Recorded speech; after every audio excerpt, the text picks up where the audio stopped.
Hello everyone, आपका फिर से स्वागत है एजुकेशन सेंटर में। आज का जो हमारा टॉपिक है वो है सामाजिक समूह। इसके पहले हम थोड़ा पिछले वीडियो के बारे में बात कर लें। तो पिछले वीडियो में मैंने डिफिनेशन ऑफ सोशियोलॉजी डाला है, जिसमें कि 3 भागों में उस लेक्चर को डिवाइड किया गया है कुछ टेक्निकल इश्यूज की वजह से।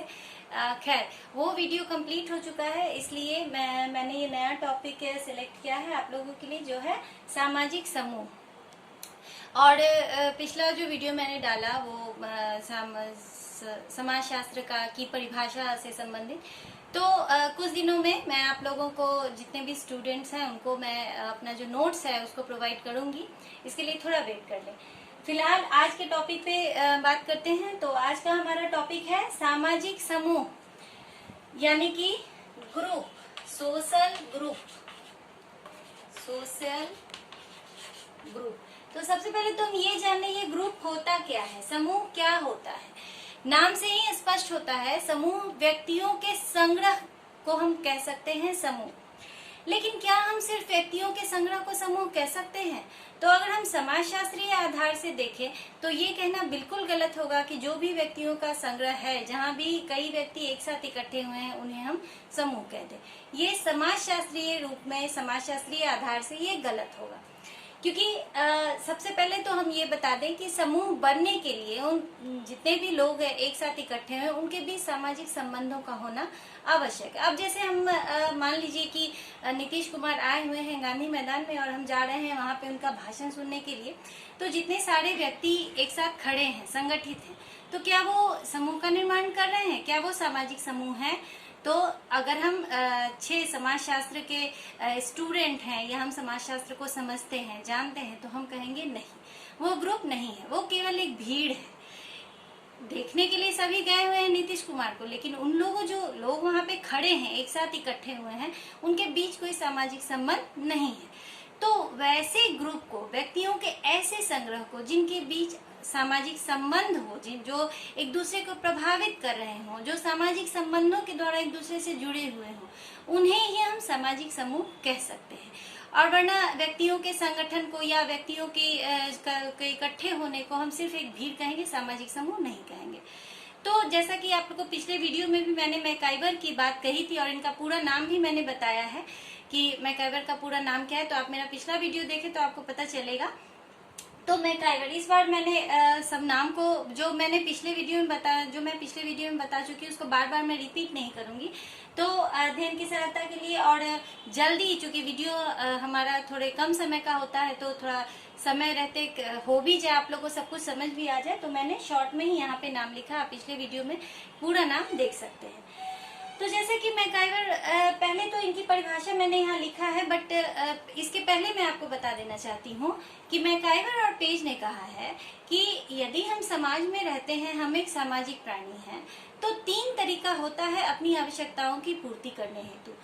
तो सबसे पहले तो ये समझ लें कि जब हम प्राणी हैं, जब हम एक शरीर हैं, जब हम एक इंसान हैं, मनुष्य हैं, तो हमारी विभिन्न तरह की आवश्यकताएं होती हैं।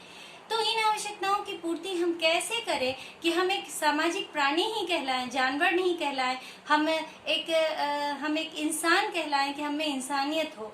तो समाज में रहने के लिए, और ऐसा कि हाँ, समाज भी हमारे व्यवहार से कुप्रभावित ना हो, प्रभावित हो, कुप्रभावित ना हो। तो मैकाइवर ने 3 तरीके बताए।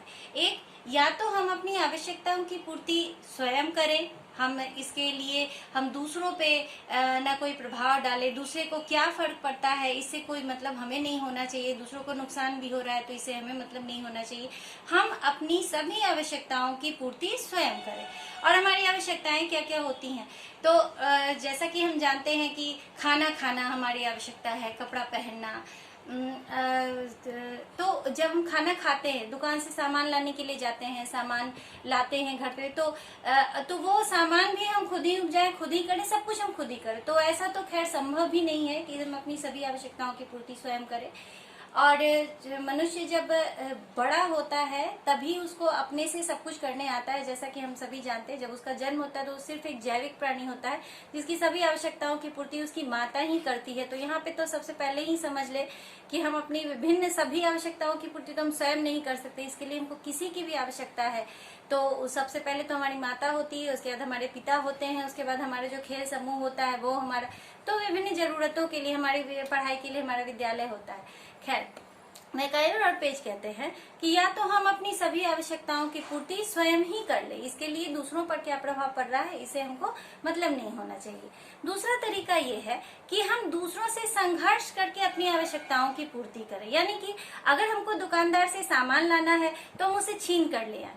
वैसे तो हम जब सामान लाने जाते हैं तो हम उसकी आवश्यकता की पूर्ति करते हैं और वो मेरी आवश्यकता की पूर्ति कर रहा है, वो मुझे सामान दे रहा है तो हम उसको पैसे दे रहे हैं, लेकिन हम उसे छीन कर ले आए, उसको क्या प्रभाव पड़ता है। विद्यालय में शिक्षक है तो उनसे जबरदस्ती हम पढ़ाई करें, संघर्ष के थ्रू हम अपनी आवश्यकताओं की पूर्ति करें। और तीसरा तरीका जो मैकाइवर ने बताया, उन्होंने कहा कि तीसरा जो तरीका है वो है सहयोगात्मक तरीका, यानी कि हम सहयोग के आधार पर अपनी आवश्यकताओं की पूर्ति करें।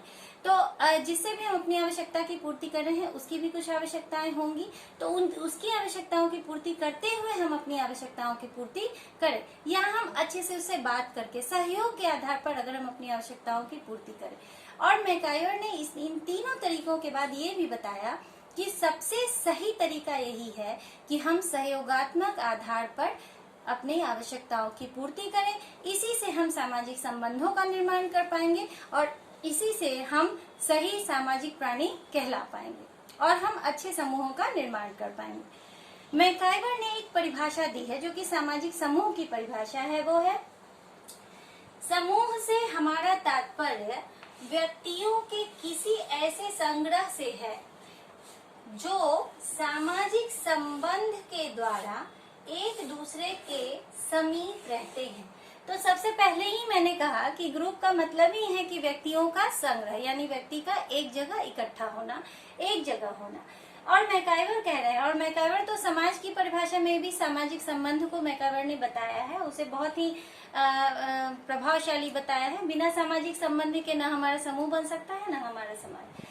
तो मैकाइवर कहते हैं कि समूह से हमारा तात्पर्य व्यक्तियों के किसी ऐसे संग्रह से है, यानी व्यक्ति जहाँ पे एक साथ कई व्यक्ति रह रहे हैं जो सामाजिक संबंध के द्वारा, यानी कि हमारे बीच कोई संबंध होना जरूरी है, एक दूसरे के समीप रहते हैं। यानी कि अगर हम बात कर रहे हैं किसी जातीय वर्ग की, अगर हम बात कर रहे हैं अपने परिवार की, अगर हम बात कर रहे हैं शिक्षकों के समूह की। अब मैंने कहा कि मुख्यमंत्री अगर भाषण देने आए हैं और हम गांधी मैदान में जाकर एक साथ सभी लोग सुन रहे हैं उस भाषण को, तो वो भीड़ कहलाएगी। लेकिन एक ही जगह पे हम अगर मान लीजिए कि हम लोग जैसे शिक्षकगण हैं, शिक्षक सभी लोग, हम लोग एक साथ सभी लोग ग्रुप बनाकर जा रहे हैं और वहां पे भाषण सुनने के लिए जा रहे हैं, तो उसे हम ग्रुप कहेंगे कि नहीं, सामाजिक समूह। हाँ, तो उसे हम सामाजिक समूह कह सकते हैं, क्योंकि हम लोग सहयोग के आधार पर आपस में प्लान करके कि हाँ हमको जाना, और हमारे बीच कहीं ना कहीं संबंध भी है, हम लोग फ्रेंड्स हैं, एक दूसरे के साथ रहते हैं, खाते हैं, पीते हैं, उठते हैं, बैठते हैं। तो जहाँ सामाजिक संबंध होंगे वही सोशल ग्रुप का निर्माण होगा, वही सामाजिक समूह का निर्माण होगा, ऐसा कहा है मैकाइवर ने। मैकाइवर के बाद सामाजिक समूह की परिभाषा ऑकबर्न ने भी दी है। इनके शब्दों में, जब कभी भी दो या दो से अधिक व्यक्ति समीप आकर एक दूसरे को प्रभावित करते हैं तो वे एक सामाजिक समूह का निर्माण करते हैं। ऑकबर्न ने कहा है कि जब दो व्यक्ति, यानी इसमें हम एक चीज और ध्यान देंगे कि जब कभी भी दो या दो से अधिक व्यक्ति, यानी ऑकबर्न के अनुसार जब दो व्यक्ति भी आपस में एक साथ होते हैं और वे सामाजिक संबंध की, वे एक दूसरे को प्रभावित कर रहे हैं, सामाजिक संबंध की स्थापना कर रहे हैं, तब वे सामाजिक समूह कहला सकते हैं। यानी दो व्यक्ति से भी सामाजिक समूह का निर्माण हो सकता है। तो ऑकबर्न के अनुसार जब कभी भी दो या दो से अधिक व्यक्ति एक दूसरे के समीप आकर प्रभावित करते हैं, यानी कि एक दूसरे के साथ अंतःक्रिया करते हैं। अंतःक्रिया की परिभाषा मैंने पिछले जब मैंने समाजशास्त्र की परिभाषा के बारे में बताया था, तभी मैंने बताया था कि अंतःक्रिया क्या है। तो अंतःक्रिया ही वही है कि जब दो व्यक्ति एक दूसरे के संपर्क में आकर एक दूसरे को प्रभावित कर रहे हों, दैट इज कॉल्ड इंटरैक्शन। तो सामाजिक समूह का निर्माण करते हैं। तो अगर दो व्यक्ति भी हैं या दो से अधिक व्यक्ति भी हैं और वो एक दूसरे के संपर्क में आकर एक दूसरे को प्रभावित कर रहे हैं, तो उसे भी हम सामाजिक समूह कहेंगे। ऐसा कहा है ऑकबर्न और निमकॉफ ने। ऑकबर्न के का जो पूरा नाम है वो मैंने पिछले वीडियो में बताया है, तो आप पिछले वीडियो देख लें। तो अभी मैंने सरलता के लिए दे दिया है, और चूंकि हमारे पास समय भी कम होता है इसीलिए बार बार पूरा नाम लिखना जरूरी नहीं है, लेकिन पिछले वीडियो में आप लोग नाम जान चुके हैं कि पूरा नाम क्या है, तो आप उसमें देख लें।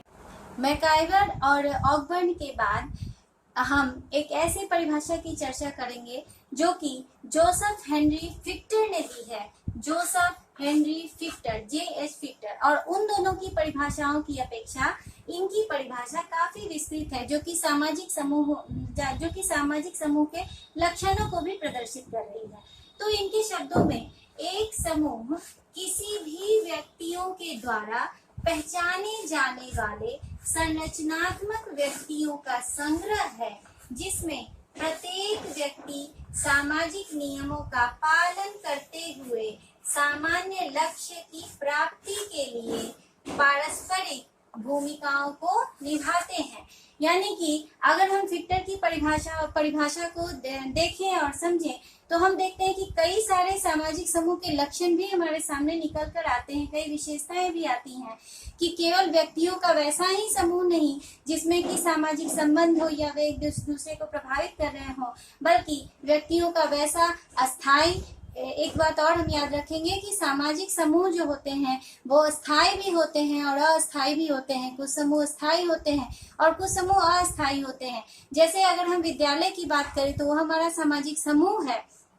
तो विद्यालय में जब हम पढ़ने जा रहे हैं, जब तक हम उसके सदस्य हैं, तब तक वो और जब हम उसको एक समय तक हमारी पढ़ाई पूरी हो जाती है तो हम विद्यालय छोड़ देते हैं, यानी वो हमारा अस्थायी समूह होता है जिसके हम सदस्य होते हैं। और एक हमारा परिवार होता है जिसके हम सदस्य होते हैं, वो भी सामाजिक समूह है, लेकिन उसके हम अस्थायी सदस्य होते हैं, यानी जीवन पर्यंत हम एक ही परिवार के सदस्य होते हैं। तो इसमें फिक्टर ने जो परिभाषा दी वो काफी विस्तृत परिभाषा दी, और इसमें उन्होंने कहा है कि एक समूह व्यक्तियों का वैसा संग्रह है, संरचनात्मक व्यक्तियों का संग्रह, यानी कि प्रत्येक व्यक्ति एक संरचना के अंग है, संरचना को बनाने में अपनी भूमिका निभा रहे हैं। तो एक संरचनात्मक व्यक्तियों का संग्रह है जो कि दूसरों के द्वारा पहचाने जाते हैं, यानी हम किस परिवार के सदस्य हैं ये लोगों को पता होता है, हम किस विद्यालय में पढ़ते हैं ये लोगों को, इससे हमारी पहचान, यानी हम अपने समूह के द्वारा हम पहचाने जाते हैं। तो जिससे कि हमारी पहचान होती है, जिसमें प्रत्येक व्यक्ति सामाजिक नियमों का पालन करते हैं, यानी कि इस समूह में सामाजिक नियमों का पालन होता है, यानी हम वैसा कोई कार्य नहीं कर सकते जिसकी समाज हमें इजाजत नहीं देता है। और सामान्य लक्ष्य की प्राप्ति के लिए, यानी जितने भी सदस्य होते हैं उनका उद्देश्य भी लगभग समान ही होता है। सामान्य लक्ष्य की प्राप्ति के लिए पारस्परिक भूमिकाओं को निभाते हैं, यानी कि केवल व्यक्तियों का संग्रह ही नहीं बल्कि एक दूसरे के साथ रहते हुए सभी व्यक्ति एक दूसरे के साथ रहते हुए आपस में जो पारस्परिक भूमिकाओं, यानी पारस्परिक भूमिकाओं का मतलब होता है कि हम आपके लिए कोई कार्य कर रहे हो, या हमारी जो भूमिका है, मेरा जो रोल है, जो परिस्थिति, जो स्टेटस हमें प्राप्त है समाज द्वारा, या जो भगवान के द्वारा जो हमारी परिस्थिति है, या अगर हम लड़की हैं, अगर हम औरत हैं तो हम औरत की भूमिका निभा रहे हैं, अगर कोई पुरुष है तो वो पुरुष की भूमिका निभा रहे हैं। तो वैसे समूह में जब पारस्परिक भूमिका, यानी दूसरों के प्रति, जो समाज के, जो समूह के अन्य सदस्य हैं उनके प्रति भी जो भूमिकाएं हम निभा रहे हैं, इसे हम पारस्परिक भूमिका कहते हैं। तो मेरी भूमिका, यानी हम जो रोल कर रहे हैं उससे दूसरे भी प्रभावित हो रहे हैं, और दूसरे जो रोल निभा रहे हैं उससे हम भी प्रभावित हो रहे हैं, तो पारस्परिक भूमिकाओं को निभाते हैं। तो इससे हम ये कह सकते हैं फिक्टर की परिभाषा से कि सामाजिक समूह जो होते हैं वो स्थायी भी हो सकते हैं और अस्थायी भी हो सकते हैं। अस्थायी समूह में हम जीवन पर्यंत उसके सदस्य बने रहते हैं, जैसे हम जिस जाति के सदस्य होते हैं, जिस जाति समूह के सदस्य होते हैं, उसी जाति के सदस्य हम जीवन पर्यंत होते हैं। जिस परिवार के सदस्य होते हैं उस परिवार के सदस्य हम, लेकिन विद्यालय की सदस्यता हम छोड़ देते हैं, राजनीतिक दल को बदला जा सकता है। तो ये सारे सामाजिक समूह के उदाहरण हैं। तो इस तरह से हम देखते हैं कि मैकाइवर और ऑकबर्न की परिभाषा से फिक्टर की जो परिभाषा है वो अधिक विस्तृत है। इसके बाद सामाजिक समूह की जो विशेषताएं हैं वो अगले क्लास में मैं बताऊंगी आप लोगों को। तब तक थोड़ा वेट कर लें। Thank you.